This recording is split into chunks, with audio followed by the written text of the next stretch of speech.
안녕하세요. 저는 어리숙한 제 실수로 인연을 잘못 만나 이혼하게 된 사람입니다. 행복했던 날에 수만큼 힘들기도 했던 저의 짧은 결혼 사연을 들려드리고자 컴퓨터를 켰어요. 사실 결혼이란 건 살면서 유일하게 내가 선택할 수 있는 행복의 길이기도 하잖아요.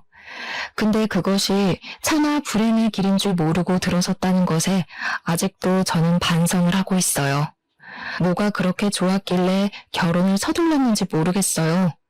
아니, 서두르지 않았다면 제가 과연 실수 없이 인생을 살았을까요? 사실 그것도 확신은 못하겠네요. 그래도 한번 씻을 수 없는 실수를 겪었기 때문에 앞으로 제가 살아갈 인생에서 큰 도움은 될 것 같아요.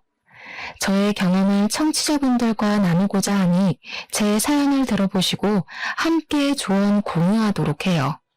우선 저는 돈이 많은 집안에 시집을 갔습니다. 가난한 집안에 시집을 가는 것보단 결혼 잘했다는 소리를 많이 들었어요. 남편 되는 사람이 동네에서 마트 사업을 했는데요. 마트가 장사도 충분히 잘 되었고 또 주변 이웃에게 인지도도 좋아서 당시 저는 남편을 더 믿었습니다. 결혼하는 데 드는 자금도 별로 없었어요. 신혼집은 시부가 월세 주고 있던 아파트를 저희에게 주겠다고 해서 큰 목돈 마련할 필요 없었고 예식장은 양가 부모님이 돈을 보태서 해결해 주셨습니다. 양가 부모님께서 저희 보고 돈 있을 때 아껴놓으라 하더라고요. 나중에 아이 생기면 모으고 싶어도 잘 안 모아진다면서 도와줄 수 있는 사람이 있을 때 돈을 아끼라 했습니다. 그렇게 저랑 남편은 큰 어려움 없이 결혼을 할 수 있었어요. 시작이 너무 수월해서 저도 제가 결혼을 잘했다고만 생각했습니다. 그런데 역시 사람은 길게 봐야 하는 것 같더라고요. 남편에겐 나이 많은 신우가 있는데요. 신우는 5살짜리 애 딸린 미혼모입니다. 처음에 신우 얘기를 남편한테 먼저 들었을 땐 안타까운 사정이라고만 생각했어요. 남편도 신우를 참 안 된 사람으로 생각하고 있었고 그래서 남편이 신우를 대할 때 뭐든 조심스럽더라고요. 웬만하면 신우의 부탁을 거절하지 않았습니다. 일단 집안 자체에서 신우의 미혼모 사정 때문에 신우를 굉장히 안쓰럽게 보고 있었어요. 당연히 이건 지내다 보니 알게 된 사실이었습니다. 그래서 그런가 특히 남편과 신우 사이가 너무 좋더라고요.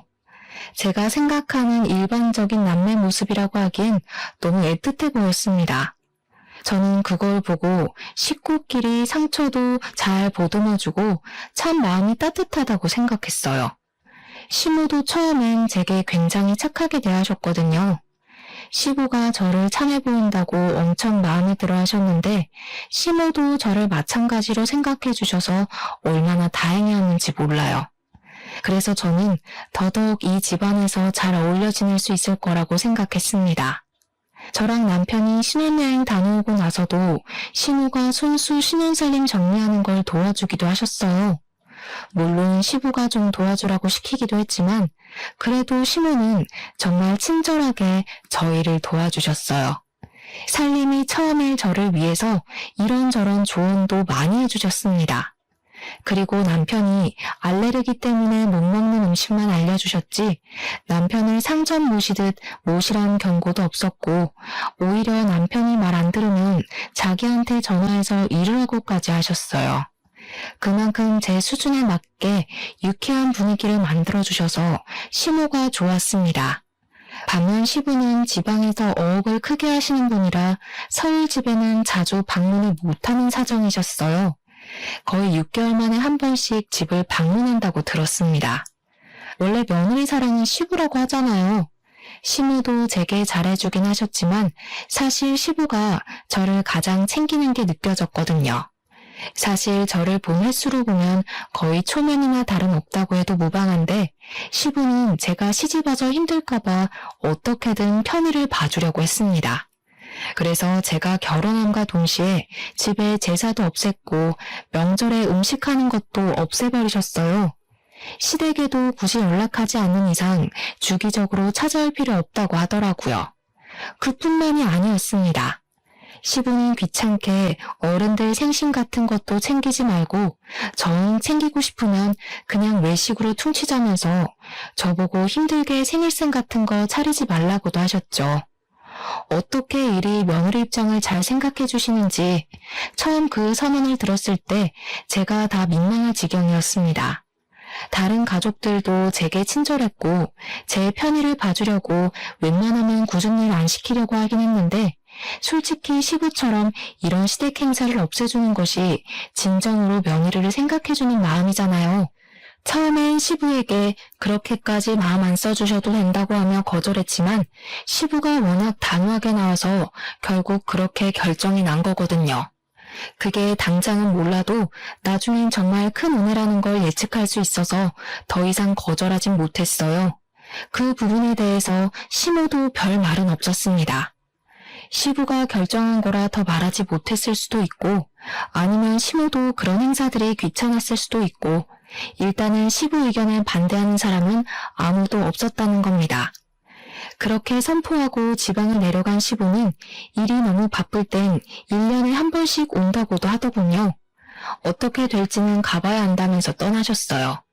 그렇게 저는 신혼여행에 다녀오고 나서 한동안 시부는 코빼기도 볼 수 없었습니다. 그리고 그제야 저는 그게 어쩌면 남은 식구들이 모두 기다렸던 시간이었을 수도 있다는 걸 깨달았어요. 시댁이랑 저희 신혼집이랑 걸어서 닿을 수 있는 거리인데 신우랑 시모가 번갈아 가면서 굉장히 자주 방문하더라고요. 방문만 하는 거면 뭐 상관이 없었죠. 근데 뭔가 올 때마다 이전과 다른 느낌이 난다는 게 문제였어요. 특히 시모는 초반에 자기가 우리 집을 방문하면 제게 손 하나도 까딱 못하게 다 알아서 하셨거든요. 화장실 실내화를 뭐 저런 거 샀니? 저런 신발은 물기 조금 닿으면 미끄러운데. 그러다 바깥 일하는 사람 다치기라도 해봐. 너희 밥줄 끊기는 거야. 그리고 내가 계속 지켜봤는데 너 베란다에 화분 정리 아직도 안 했더라? 내가 분명 일렬로 세워놓으라고 했잖니. 지나가는 사람 발 걸린다고. 갈수록 시모가 제게 이래라 저래라 간섭하는 일이 늘어갔어요.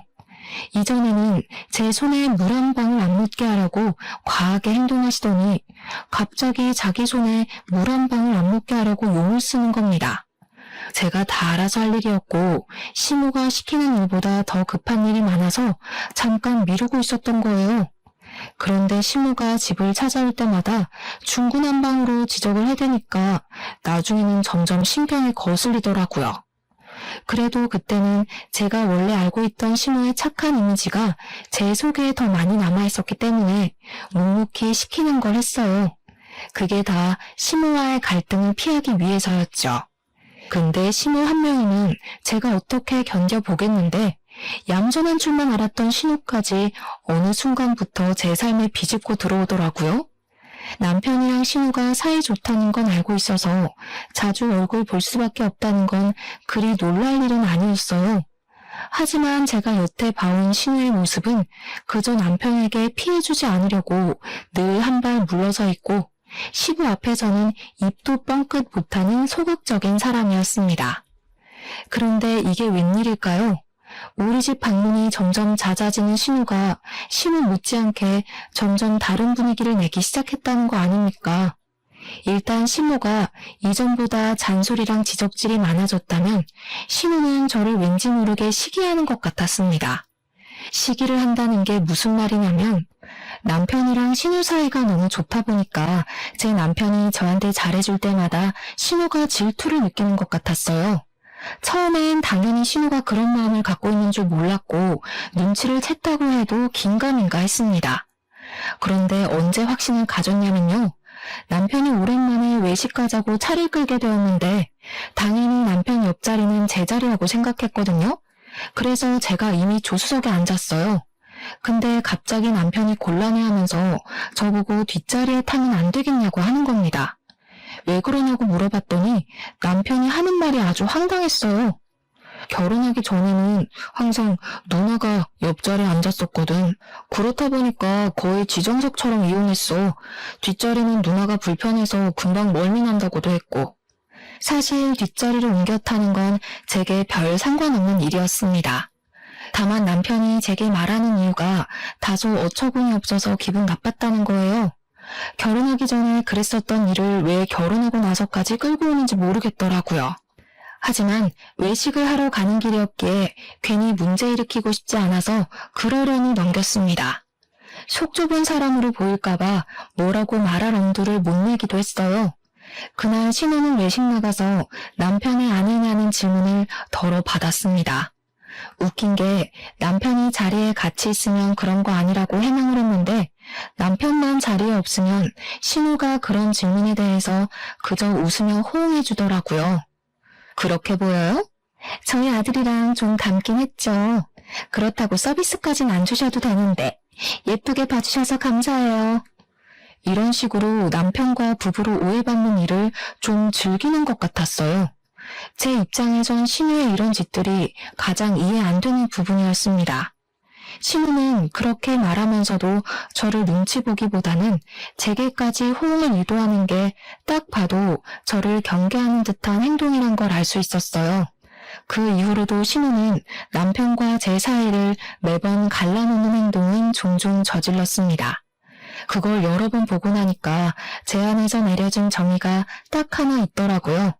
그게 바로 신우가 질투를 하는 것 같단 거였어요. 신우는 되도록 저랑 남편이 같이 있는 꼴을 안 만들려고 했고 남편이 자기에게 더 눈길을 주길 바라면서 관심을 끌었습니다. 그 행동이 도가 지나쳤을 땐 그런 일도 있었어요. 신우가 갑자기 자기 아들을 데리고 와서는 제게 덜렁 넘겨주더라고요. 올케, 제가 잘 몰라서 그러는데 올케는 나이가 있으니까 애들 음식 좀 할 줄 알 거 아니에요? 우리 애 밥 좀 해줘요. 오늘은 제가 급한 약속이 있어서 애 못 챙겨줄 것 같거든요. 그럼 어머님한테 맡기면 되지. 왜 굳이 여기까지 찾아왔어요? 어머님 집에 안 계세요? 어차피 내 동생이랑 약속 가는 거라 여기 오는 김에 올케한테 맡기는 게 나을 것 같아서요. 약속 끝나면 들려서 애 데리고 가면 되니까요. 우리 엄마도 쉬는 날이 있어야 하잖아요. 손주가 아무리 예뻐도 매일 보면 얼마나 지겹겠어요? 저 그때 신우가 잡았다는 약속이 제 남편과의 약속인 걸 알고 얼마나 당황했는지 모릅니다. 제 남편과의 저녁 데이트를 하기로 했다더라고요. 결혼하기 전에도 남편이랑 신우랑 같이 저녁 외식을 많이 즐겼다 하대요. 서로 약속을 잡고 말고를 떠나서 일단 저는 남편이 그 사실을 제게 말 안 해줘서 전혀 모르고 있었습니다. 그러니까 어쩌다 보니 저는 그 둘이 잘 놀라고 대신 애를 봐주게 된 셈이었어요. 너무 어이가 없었지만 이미 벌어진 일이라서 저는 억지로 시조카를 돌봤습니다. 그리고 남편이 귀가할 때까지 벼르고 있었어요. 그렇게 얼마 후 밤 10시쯤에 신우가 신이 난 채로 시조카를 데리러 왔더군요. 저한테 수고했다는 말 한마디도 없이 시조카만 데리고 쌩 나가버렸습니다. 남편이 뒤따라 안 들어오는 걸 보니까 신우를 집까지 바래다 주는 것 같았어요. 그리고 드디어 남편이 집으로 돌아왔을 때 저는 남편에게 여유도 주지 않고 퍼부었어요. 지금 일부러 나 도발하는 거야? 아가씨랑 약속 있었으면 얘기를 했어야지. 난 아무것도 모르고 있다가 예정에도 없던 육아를 했어. 내가 무슨 베이비시터야? 당신이랑 아가씨 노는데 애나 봐주는 사람이냐고. 이 정도 일이면 적어도 나한테 부탁하는 게 예의 아니야? 화났어? 미안해. 사실 얘기할까 말까 고민했는데 누나가 얘기 안 하는 게 좋겠다고 하더라고. 왠지 말하면 당신이 허락 안 해줄 것 같다길래. 당신은 몰랐겠지만 사실 누나가 당신 눈치 엄청 많이 봐. 눈치? 눈치 보는 사람이 나한테 애 봐줘서 고맙단 말도 안 해? 눈도 안 마주치고 애만 챙겨서 나가니? 당신 없을 때마다 아가씨가 당신 같고 남편인 척 하더라. 이 상황에 누가 더 눈치 보고 스트레스 받겠어? 누나는 미혼모잖아. 밖에 나가면 얼마나 사람들 시선이 신경 쓰이겠어. 안 그래도 애 아빠한테 버림받았는데 남동생 좀 이용하는 게 뭐 어때서. 그렇다고 내가 진짜 누나 남편 되는 것도 아닌데 뭘 그런 걸로 예민하게 굴어. 그러니까 당신 말은 난 애도 없는데 아가씨가 불쌍하니 조카도 내가 대신 봐야 되고 아가씨가 불쌍하니까 남편도 내줘야 한다는 거네? 가만 보니까 내가 당신 아내가 아니라 당신 불륜녀가 된 기분이다. 지금 남의 남편 빼앗은 것 같아. 배우자한테 무조건 양보만 바랄 거면 나랑 왜 결혼했어? 그냥 나가서 사랑하는 네 누나랑 조카 데리고 남편 행세하면서 살아. 저는 그날 남편에게 쌓였던 서운함을 다 토로하고 말문을 닫아버렸습니다. 다음날 남편이 제게 대화 좀 하자고 해도 무시했어요. 그랬더니 남편도 자기 나름대로 자기 행동을 돌아본 것 같더라고요. 한 이틀 냉전 상태로 지냈을까? 신우가 우리 집을 또 찾아온 적이 있었는데 그날 남편이 먼저 나서서 신우를 집으로 돌려보냈어요. 제가 남편의 사과를 안 받아주니까 남편이 먼저 행동으로 보여준 겁니다. 그 덕분에 저는 남편과 다시 대화할 시간을 갖게 되었는데요. 남편이 제게 미안하다고 하면서 앞으로 신우를 완전히 외면할 순 없겠지만 제 남편으로서 자기가 자제해보겠다고 하더라고요. 일단 남편이 먼저 사과를 해줬으니까 남편을 믿어보기로 했어요. 남편의 사과 덕분에 저희 관계는 다시 좋아졌습니다. 하지만 역시 후폭풍은 있었어요. 남편이 제게로 돌아서면서 신우를 멀리하니까 역시나 신우가 가만히 있질 않더라고요. 그 뒤부터 신우는 아주 뻔뻔해졌습니다. 얼굴에 철판 깔고 저희 집에 거의 늘어붙기 시작했죠. 심지어 남편의 생일날에도 남편이 저랑 단둘이 보내는 게 싫었는지 그날 우리 집에 와서 하루 종일 있었어요. 남편이 신우더러 가라고 말리는 것도 한계가 있었습니다. 사람이 막무가내로 나오니까 완전 구제불능 수준이 되더라고요. 남편은 또 신우한테만 유독 마음이 약해져서 강하게 하지도 못했어요. 그게 또 제가 불만을 품게 만들었죠. 아무튼 신우가 거의 매일같이 신우집을 찾아오니까 시조카 때문에 하루하루가 정신이 없었어요. 문을 안 열어주면 그만이라 생각할지 모르겠지만 신우가 아이를 데리고 있다 보니까 밖에 오래 세워둘 수가 없더라고요. 신우도 제가 아이한테 마음이 약한 걸 알아서 그런가 일부러 더 오기 부리며 시조카를 꼭 데리고 집을 찾아왔습니다. 시조카가 또 5살이다 보니까 솔직히 얌전하지 않아요. 누구를 닮았는지 집에서 그렇게 뛰어다닙니다. 신경 안 쓰려고 해도 시조카가 이것저것 만지려고 하고 위험하게 놀아서 제가 말을 계속 얹을 수밖에 없는 입장이었어요. 근데 정작 신우는 애한테 손 떼고 하루 종일 휴대폰 하거나 TV만 봅니다. 남편이 올 때까지 집에서 기다렸다가 남편이 오면 남편이랑 수다 떨면서 노는 게 신우의 일과였어요. 아, 그리고 또 하나 있네요. 제가 남편 저녁상을 미리 차리면 이것저것 손대면서 잔소리를 폭탄으로 던지기도 합니다. 우리 동생 시금치 싫어하는데? 결혼했으면서 그런 것도 파악 못했어요? 내 동생은 어릴 때부터 초록색 나무를 특히 싫어했어요. 남편 내조하고 살 거면 그 정도는 공부 좀 하세요. 이제 먹더라고요. 제가 먹으라고 하니까 군말 없이 먹는다고 하던데요. 나이가 몇 살인데 이런 걸로 편식을 해요. 알레르기 일으키는 음식만 피하면 되지. 남편 스트레스 주는 마누라가 제일 최악이라고 하던데 올케 나중에 우리 동생한테 이혼당할라. 조심해요. 잔소리도 딱 자기 생긴 것답게 사람 속을 참 잘 뒤집어 주더군요. 얼마나 야비한지 몰라요. 남편을 이성으로 보는 것 같진 않은데 뭔가 굉장히 의외가 깊어서 저야말로 질투가 날 지경이었어요. 그래서 신우가 그렇게 돌변하고 나서부터는 제가 남편과 기념일을 단둘이 보낸 적이 없습니다. 어떻게 저를 괴롭히려고 자기 아이까지 이용할 수가 있는 건지 모르겠어요. 그리고 제가 지내면서 또 하나 느낀 건 신우가 자기 애한테 그리 관심이 없어 보인다는 거예요. 차라리 유치원 선생님이 아이한테 훨씬 더 애정이 있다고 확신할 수 있을 정도였습니다. 아무리 미혼모라도 자기 자식이면 마음이 갈 수밖에 없지 않나요? 내 살점 같은 게 자식의 존재 아닌가요? 그런데 시조카를 바라보는 신우에게선 그런 애정이 전혀 느껴지지 않았다는 거예요. 제가 보기엔 자기 자식보다 제 남편에게 더 애정이 있는 것 같았습니다. 그럴 수가 있다는 걸 저도 신우 보고 처음 알았어요.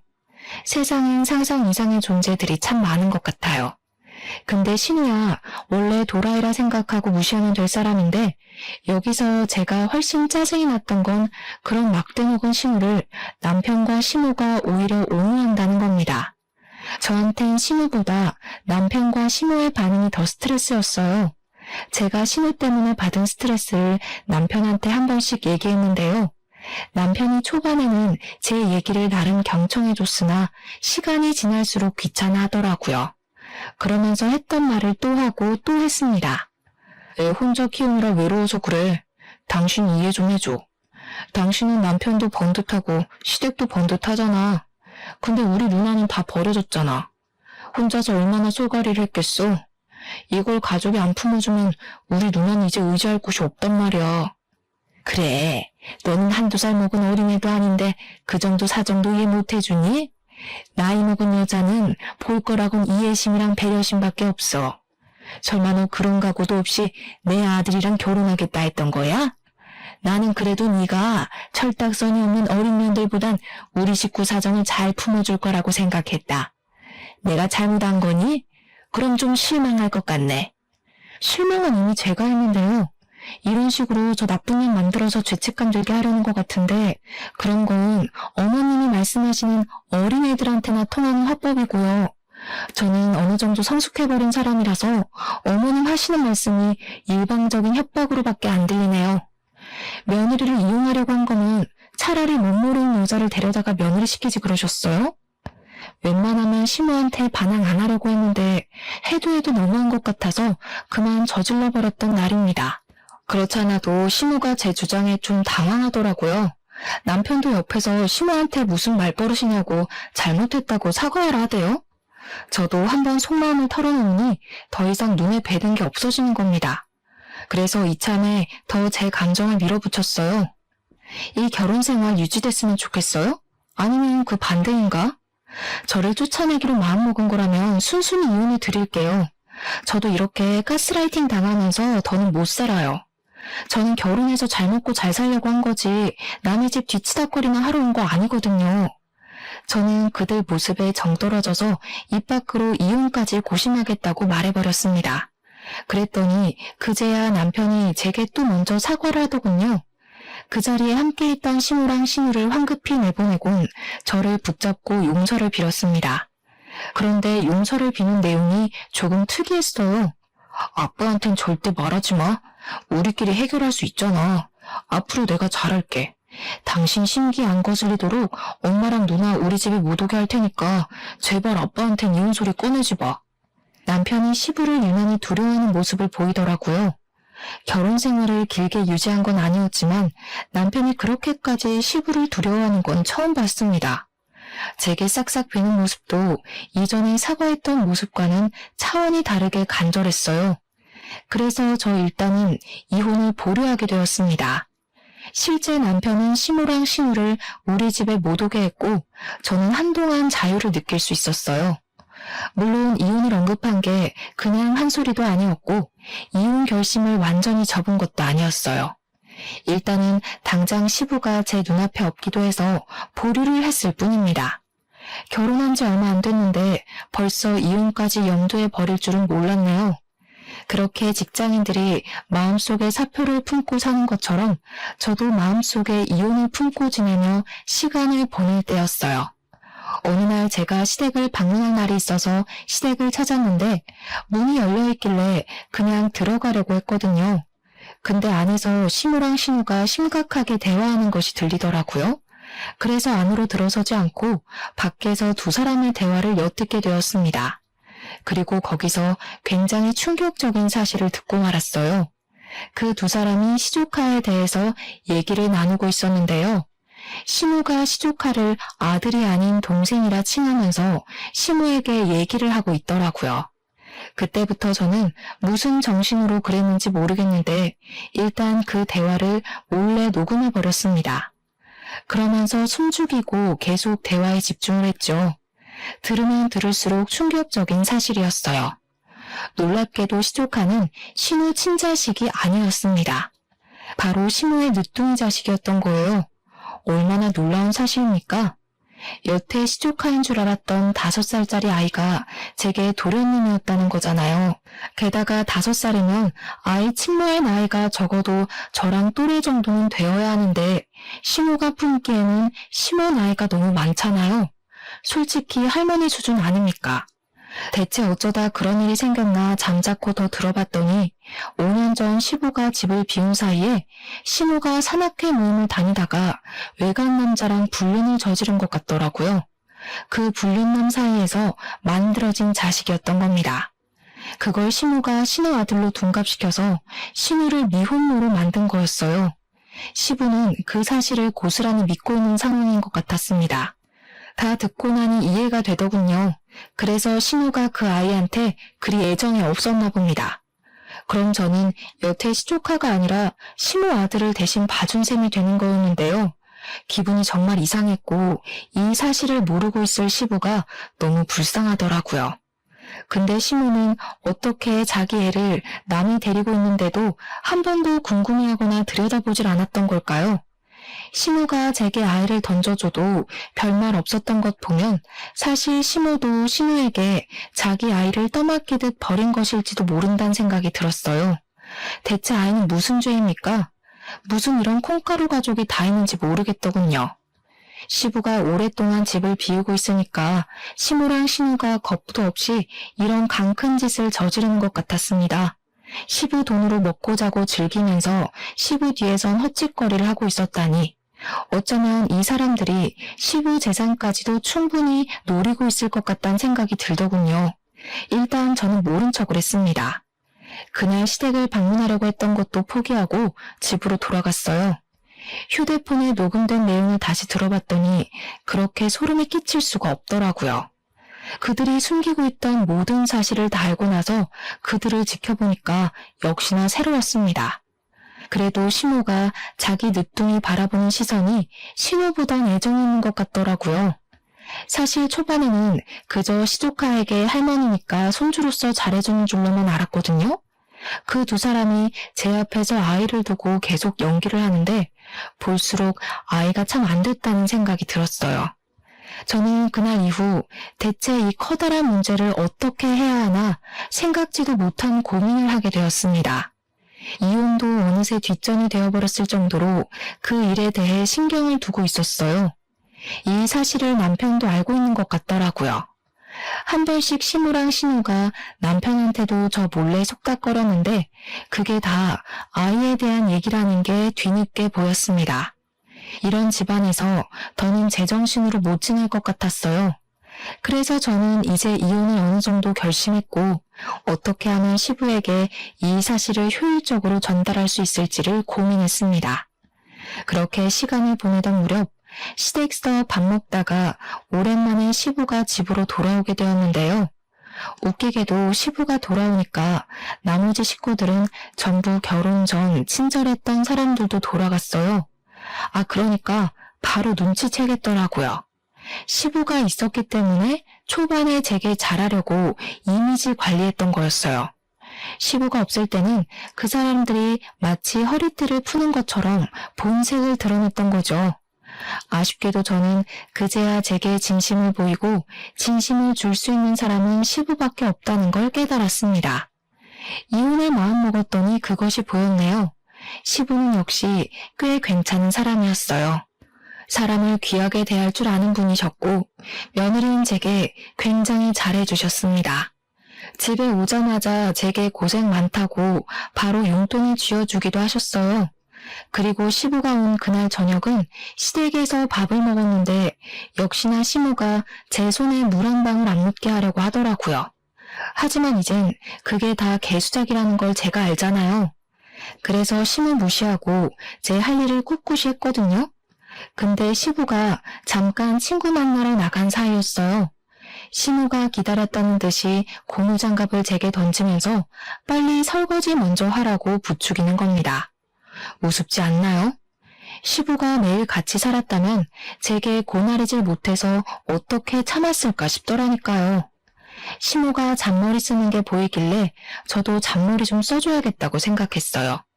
마침 시무랑 신우는 시부가 늦게 들어올 거라 생각했는지 방에 들어가서 TV를 보고 놀고 있었어요.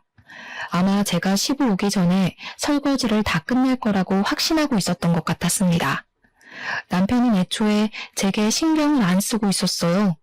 하루 종일 자기 늦둥이 동생이랑 놀아주는 걸 핑계로 저를 돕질 않았죠. 그래서 저는 설거지를 최대한 늦게 했습니다. 정말 다행히도 시부가 친구를 짧게 만나고 돌아오셨어요. 남편은 자기 동생 화장실 봐준다고 잠깐 자리를 비웠고 시무랑 신우는 여전히 방 안에서 뒹굴고 있는 상황이었는데요. 시부가 저를 보자마자 바로 눈이 부릅뜨시더라고요. 그리고는 하하호호 소리가 나는 안방으로 달려갔습니다.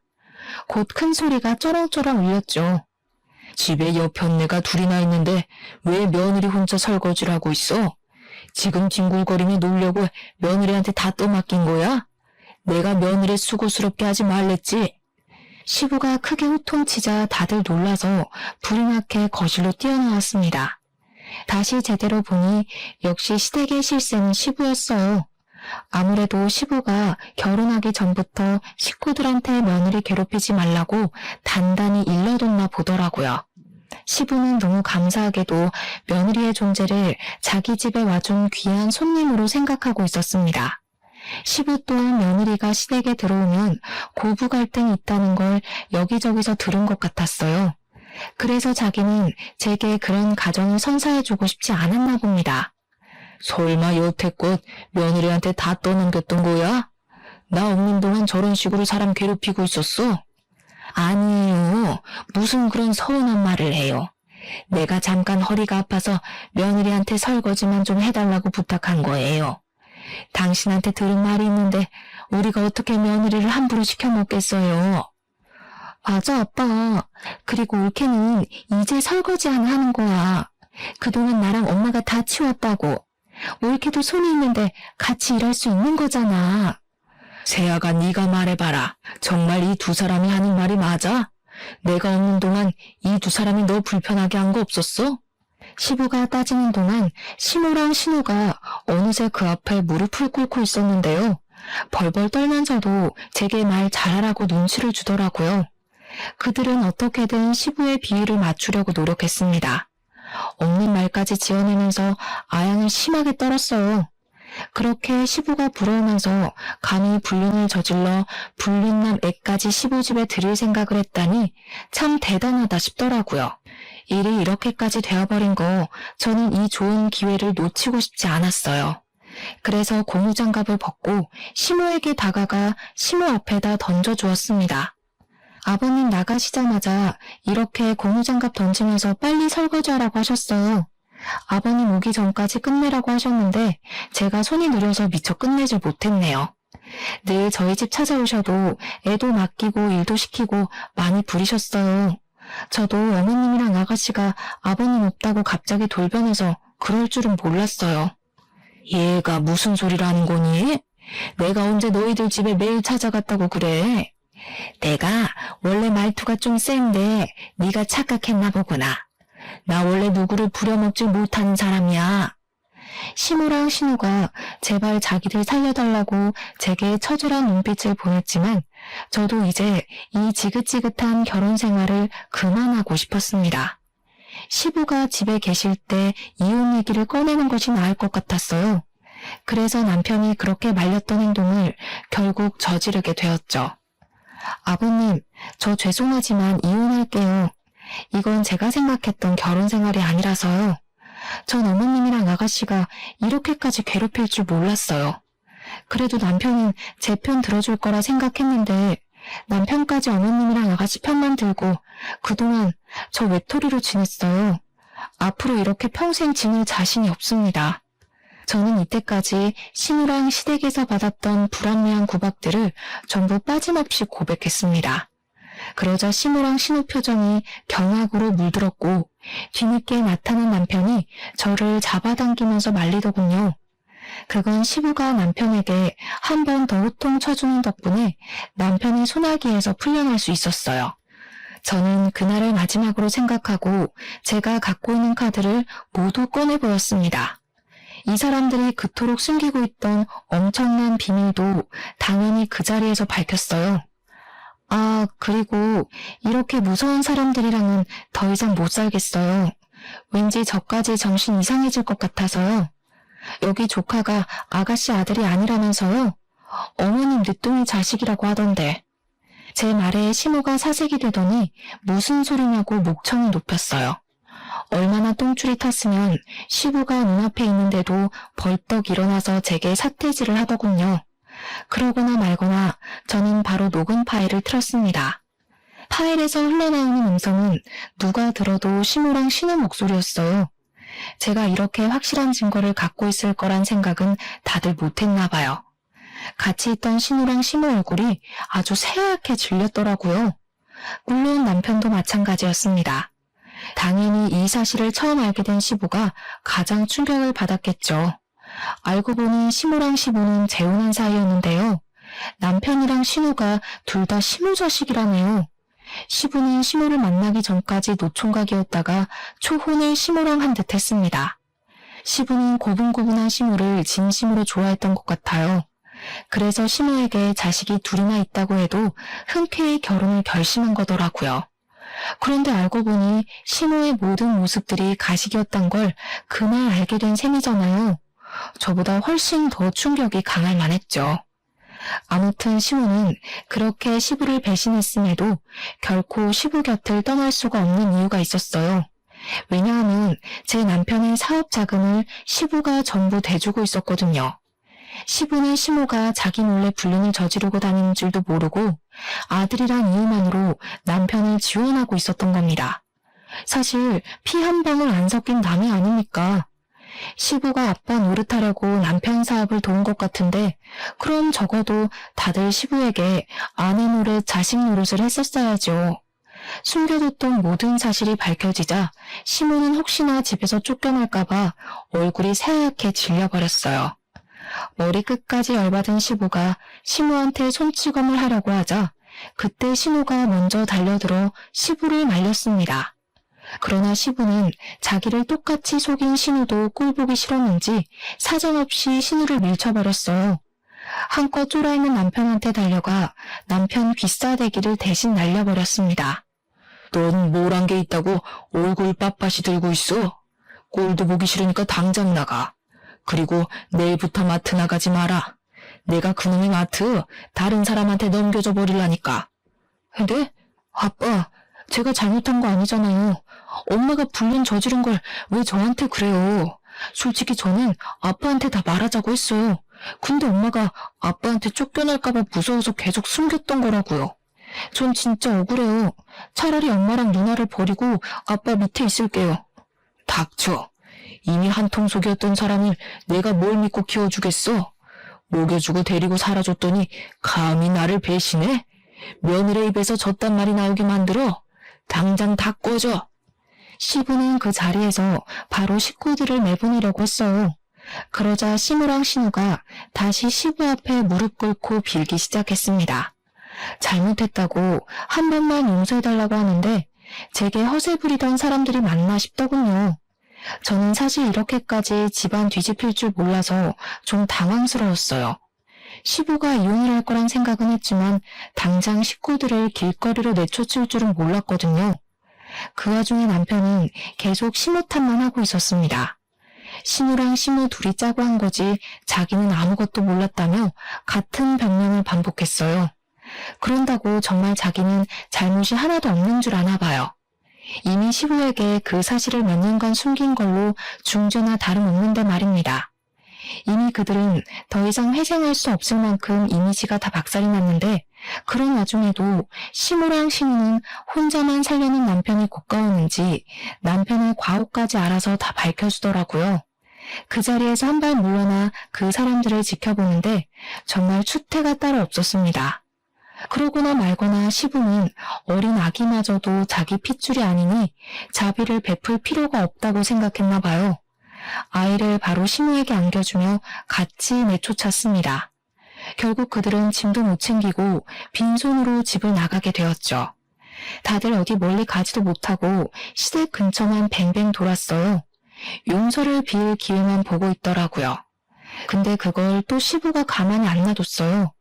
자기 집 마당에 호수까지 끌어와서 세 사람한테 뿌려댔습니다. 혹시라도 뭘 받고 싶어서 얼쩡대는 거면 한 푼도 받아갈 기대하지 말라며 경고까지 날려주었죠. 그렇게 저는 생각보다 개싸움 없이 수월하게 이혼을 진행할 수 있었어요. 시부도 시모에게 이혼 소송을 할 거라고 하더라고요. 그리곤 죽기 전에 재산을 다 기부해서 자기 호적에 붙어있는 남의 자식에게 돈 한 푼 안 줄 거라고도 했어요. 그러면서 시부가 제게 진심으로 사과까지 하였습니다. 네가 괜히 못난 집에 시집을 와서 안 해도 될 고생만 하고 가네. 내가 집안의 가장인데도 돈 버는데 미쳐 있어서 집안 꼴이 개판인 줄도 몰랐어. 참 너를 볼 면목이 없다. 우리 식구 때문에 아깝게 날린 시간은 내가 꼭 보상해 줄게. 아니요, 아버님. 아버님 잘못이 아닌데 왜 아버님께서 사과하세요? 제가 유일하게 위로받은 사람이 아버님인데 아버님한테는 그런 말 안 듣고 싶어요. 오히려 제가 감사하다고 절을 해야 하는걸요. 그러니까 너무 마음 쓰지 마시고 앞으로 더 좋은 인연 만나셔서 아버님이야말로 아깝게 날린 시간 꼭 보상받길 바랄게요. 시부는 제게 유일하게 진심이었던 사람이라고 했잖아요. 그래서 시부가 다른 식구들을 대표해서 사과하는 건 되레 제 마음을 더 아프게 하는 셈이었어요. 괜찮다고 하는데도 시부는 자기 잘못이 맞다면서 끊임없이 자책했습니다. 집안이 그렇게 망해가는 줄도 모르고 고등어 사업이 너무 잘 돼서 전혀 신경을 못 썼다고 한탄했어요. 뿐만 아니라 시부가 제게 보상하겠다는 말은 그냥 한 게 아니었습니다. 제가 결혼 생활이 1년도 채 안 되었는데 시부가 그걸 알고서 저보고 이혼 소송에도 위자료를 많이 못 받을 거라고 걱정까지 해주더라고요. 그러면서 뒤있는 말이 우리 살던 신혼집 아파트를 제 명의로 돌려주겠다고 하는 거 아니겠습니까? 너무 놀라서 그렇게까지 신경 안 써줘도 된다고 그냥 사과만 받겠다고 했어요. 그런데 시부는 제게 그렇게 안 하면 평생 후회할 것 같아서 그런다며 꼭 받아주라고 사정하는 겁니다. 그래서 저는 얼떨결에 말도 안 되는 위자료를 받아버렸어요. 시댁이 잘 살았던 이유는 다 시부가 돈을 많이 벌어서 그런 거였거든요. 그런 대단한 분이 원래 세를 주고 있던 아파트가 값이 꽤 나갔어요. 심지어 시부가 제게 명의를 돌려줄 때는 1.5배의 집값이 오르기도 했습니다. 결혼이란 것 자체는 망했지만 어찌 보면 제게 복권이 떨어진 거나 마찬가지인 셈이었어요. 졸지에 10억이나 되는 아파트를 얻게 되었으니 땡 잡았다고 말해도 되는 거 아니겠습니까? 그렇게 저는 너무 득이 되는 이혼을 하고 시부와 마지막 밥 한 끼를 한 뒤 작별 인사를 했습니다. 그렇다고 시부와 인연을 그렇게 마무리하고 싶지 않아서 저는 명절이나 시부 생신날에 시부에게 연락을 넣고 있어요. 시부가 시간이 될 때면 제가 식사를 꼭 대접했고 시간이 안 되면 일하는 곳으로 선물을 보내드렸죠. 시부가 자기는 신경 안 써도 된다고 그만 제 인생을 살라고 하셨는데 시부를 챙기는 것이 제가 살아갈 인생 중에 하나라고도 생각하거든요. 그래서 본의 아니게 계속 고집을 부리고 있습니다. 괜찮은 분이 있으면 시부한테 소개도 시켜드릴까 생각 중이에요. 아무튼 그렇게 떠나버린 사람들은 완전 소식이 뚝 끊겨버렸어요. 시부도 일하는 지방으로 집을 옮기는 바람에 그 사람들과 만난 적이 없다고 하더라고요. 아마 어디서 막노동하느라 바쁘지 않을까 싶네요. 제발 누구 인생 발목 잡지 말고 자기네들끼리 똘똘 뭉쳐서 살았으면 좋겠어요. 그럼 그만 이야기 마무리할게요. 들어주셔서 감사합니다.